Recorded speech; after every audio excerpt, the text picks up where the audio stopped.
Is good, yo? It's your boy Ty back here with another video. And in this video today, guys, we're gonna be building the last best squad in the game for 2K23. If the $250,000 tournament was today in August, what would be the squad I go out there with? That's what this video is going to entail. Now, before I dive any further into that, guys, if you are new to my channel and have not yet, make sure to smash that subscribe button as we're on the road towards 110,000 subscribers. And yes, guys, the list of good players in my team has just grown and grown and grown, and it's going not to continue anymore. I mean, we're done with the game, so this is going to be the last of one of these videos. Now, when we start at the point guard position, it's obvious, guys. We're plugging in Luka Doncic. I'm plugging in the Invincible version. You guys, I mean, if you want to plug in the end game, I just don't think you know exactly what you're doing if you're on next gen. Now, here's the deal with Luka Doncic, man.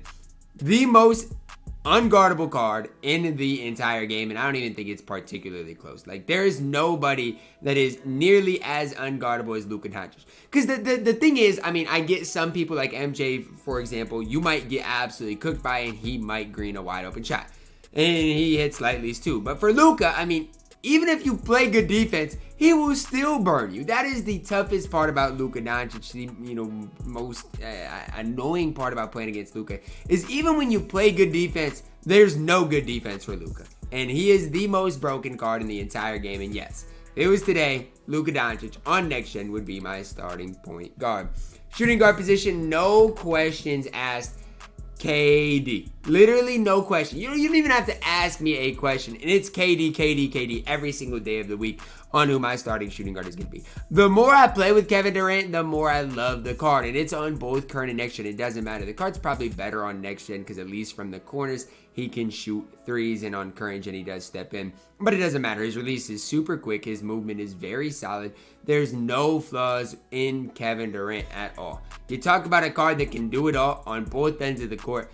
That is Kevin Durant.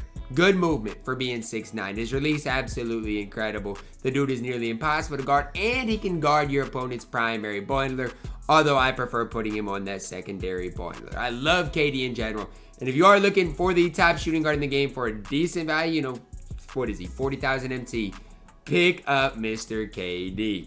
At the small forward position, yes, guys, no questions asked. We're plugging in small forward Giannis Antetokounmpo. Similar to KD in the fact that he's a great 3-and-D option. KD is going to provide you way more on the offensive end of the court. Giannis doesn't move that well, and so that's something you do have to kind of know going into it.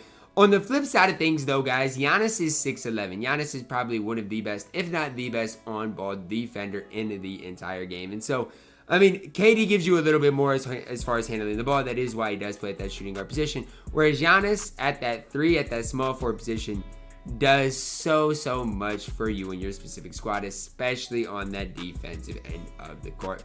Power forward position, no question. I mean, I know this card is Mr. Inconsistent for me, and I miss a lot of whites with the card. But you want to talk about a card that I love at the power forward position. If I was given one power forward today to run for a ton of money, it would be Kareem Abdul-Jabbar. It's his player model, man. It's his movement defensively, it's his movement offensively. Do I wish his release was, made more whites with it? Yes, I do. I mean, I absolutely wish you made more whites with Kareem Abdul-Jabbar. But is that going to be the reason that holds him off of being in the starting lineup of the best squad in the entire game? Absolutely not. You got to mention Kareem Abdul-Jabbar when you talk about the best power forwards in the entire game. And at the center position, we're not going to spend a ton of time talking about it, guys. You guys know as well as I do that endgame Taco Fall is the best center in the game. What is there to talk about, man? You guys want to debate, who? Who are you going to debate? There's one other guy that you could maybe debate, maybe argue. But I think Taco Fall is the best center in the game. And I think it's pretty undisputed. Now, if you can't get the end game, the Invincible obviously is really solid. And so is the Flash Glitch Taco Fall. So, again, guys, make sure to have Taco Fall. Even if you can't get the end game version, there are still some other options and some other avenues that you guys can go down and have some success with. So this is the starting lineup, guys. I know every one of these cards is good on both gens. Luka is the one on current gen that I probably wouldn't have, but on next gen obviously does make the cut. Now, Headlining the backup unit, we got Michael Jordan's point guard Invincible card. Yes, the Invincible point guard that can play, the Invincible that can play the point guard position. A lot of people are liking the endgame MJ, and I've actually, seen some things about him, and to show some signs of, yes, I like this card. But I still think the regular Invincible MJ is better than the endgame Michael Jordan. And that is my personal opinion. If you want to run the endgame Michael Jordan, do what you guys got to do. I think the Invincible versions of Luka and MJ are still the best 2 point guards in the game on their respective gens. Luka is better on next gen. MJ is better on current gen. It's been that way for a while. And that is how I'm going to close out the game. Still with MJ and Luka as the 2 overall best point guards in my team. At the shooting guard position, this one was really tough. So my 11th spot, I'm going to plug in the second guy that I think is really close here is Tracy McGrady endgame card. Now, I think these cards are really close. I personally prefer Invincible Kawhi point guard card to the endgame Kawhi Leonard. Now, that is my personal opinion. If you want to plug in endgame Kawhi, he's going to move better. I mean, that's really it. I mean, he's going to move better. They're going to feel similar on the court. This Kawhi, I think I can green more with. The other Kawhi, I think I can dribble better with. So, it's really a preference. If you do prefer base 3 to the Kawhi Leonard normal base, which I don't, but if you do, then you can plug in the endgame Kawhi. I'm sticking to my guns here. I said it when Invincible Kawhi came out, the point guard card, that he is better than the endgame Kawhi Leonard, and that's how I'm going out with it. Now, if you do want an endgame T-Mac there at that shooting guard position, I don't blame you one bit. I mean, T-Mac absolutely is incredible. I like his player model, player build. Very similar level to KD in general. KD just, in my opinion, does a little bit more for you. But Kawhi and T-Mac both deserve a spot on this list, or on this squad, the top 13 players in the game squad, and yes, that is where I do have them currently ranked. Now, at the backup small forward position, guys, no questions asked. At least there shouldn't be any questions asked. If you don't think King James, at this stage of my team, is a top 2 small forward in the game, I would love to hear your arguments, because I just did my small forward list. Who else are you going to argue? Larry Bird, Chris Webber? I mean, who else are you going to argue? I already got KD on the list. The arguments are not really there at this stage if you don't want LeBron James. I love Bron, though. I mean, if you want to run the jump shot 3-1, you can do that as well. I do prefer the set shot 25 one, especially at that small forward position. Going to be one of the best on-ball defensive players in the entire game. Combine that with, a great quick release. Movement-wise is fine. He finishes well around the rim. Bron is the whole package in my team. We finally got a Bron without the LeBron James base, and that's really what we've been waiting on nearly all year long. Backup power forward position, no questions asked. Kristaps Porzingis. Yes, jump shot 3 at the power forward position is very interesting, and it's not something that I'm going to sit here and gas up and say, wow, this is the best thing that's ever happened, and I love it so much. But I will say it's okay, right? Jump shot 3 on KP is an okay release. You combine that with the fact that he's 7'3", has every badge in the game on Hall of Fame, has every stat in the game on a 99. I mean, Kristaps Porzingis does a lot for you. There's no questioning that. I mean, when it comes down to top power forwards in the game, I think Kareem and KP are up there. And I think it's a pretty big gap between, the next option, if you're not talking about Taco, or who is going to be the backup center right here that I'm going to lead up with, which is Yao Ming. Yao Ming definitely deserves a spot on this list, but if you're not talking, it's Kareem, Yao, KP, Kareem at the power forward position. After that, I don't even know who else you can debate.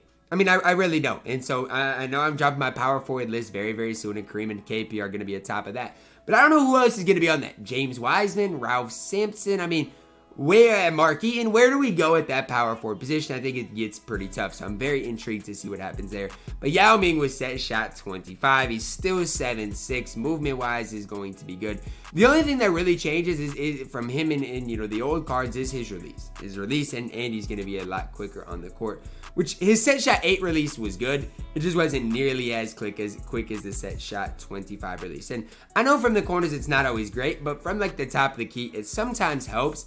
Because, it's kind of a step in. So, the best way to describe it is Carmelo Anthony, for example, from the corner steps in. But if you're really deep, that step in can make the distance of the shot shorter, which gives it gives you an increased chance to make it. So, same thing with Yao and Taco with set shot 25 can help out quite a bit. Now, we already got our 11th spot, Trace McGrady. Our 12th spot, we're plugging in LaMelo Ball. Here's what I'm going to say, okay? If I'm on current gen, my starting point guard is Kobe Bryant, okay? You guys can say, Ty, what, why, all this stuff. All I'm saying is watch competitive players right now play current gen. They all have Kobe Bryant in the lineup. Now, LaMelo Ball is, in my opinion, the third best all-around point guard in my team. So that's why I'm plugging him here at my 12th spot. But again, if I'm on current gen, Luke is gone and Kobe is sliding right in there. Just had to kind of highlight that because a lot of people are sleeping, on how good that Kobe Bryant is. LaMelo, 6'8", jump shot 3, does everything on the court you could ask. 13th spot, for me, I'm plugging in Shaquille O'Neal. Now, you guys can say whatever you want about Shaq. I have had my personal struggles with Shaq. There's no questioning it. But I'm telling you, if there's one guy at the third power forward I'm probably taking, it's Shaquille O'Neal. I like him more than Ralph, probably. I like him, probably more than Markey. And is he great? No. Is he worth the MT he's going for? Probably not. But if you do need another power forward, Shaquille O'Neal is a very solid option in my team.